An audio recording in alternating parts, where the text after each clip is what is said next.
Kakaibang karanasan naman para sa mga namamasyal sa Camp John Hay. Sa Baguio City ang hatid ng bago nilang comfort room na bukod sa malinis at komportable abay eco-friendly pa. Yan ang ulat ni Janice Dennis ng PTV Cordillera. Magandang balita para sa mga residente at bisita sa Baguio City. Bukas na sa publiko ang eco-inspired comfort room sa Camp John Hay.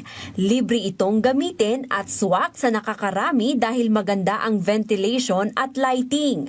Layon ng John Hay Management na mabigyan ng kakaibang experience ang publiko sa kanilang pamamasyal sa Camp John Hay sa pamamagitan ng dekalidad na pasilidad. Dahil isa po sa priority namin sa John Hay Management Corporation yung comfort po at pag-improve ng visitor experience sa lahat po ng ating bisita at mga residente na pumupunta dito sa John Hay.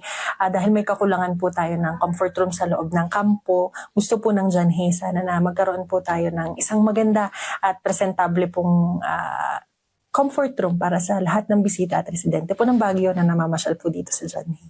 May naka-assign din na nagpapanatili sa kalinisan nito at mayroong sinusunod na cleaning routine upang masigurong malinis kada oras ang pasilidad. Ito po yung ginagawa namin araw-araw dito sa comfort room natin na bago. Yung paglilinis natin, usually po ang ginagawa namin sa umaga is yung sinasabing wash out, general cleaning ng buong area po ng comfort room, ma'am sir. Tapos yung pagpapanitili namin na malinis ito ng whole day para sa magandang tingin ng mga bisita natin sa John Hay.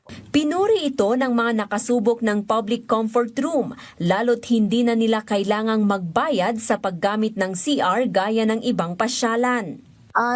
Siyempre po, sa mga ibang pasyalan po kasi may mga bayad po. Pero dito po kasi libre na.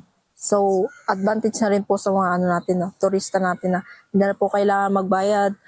Tas para nasa gitna na rin po siya. Po ng sinabi ko, sa ngayon po ay libre na may enjoy po natin itong CR hanggang sa dulo po ng taon. Although, inaaral pa rin po ng ating management kung paano po kami, pag magkakaroon po ito ng fees in the future para po sa maintenance. Although minimal lang naman po yun para po sa tubig at magiging expenses po natin sa kuryente. Hiling ng management sa publiko, makibahagi sa pangangalaga sa pasilidad, balak ng kinauukulan na dagdagan ang naturang pasilidad ngayong taon. Janice Dennis para sa Bayan.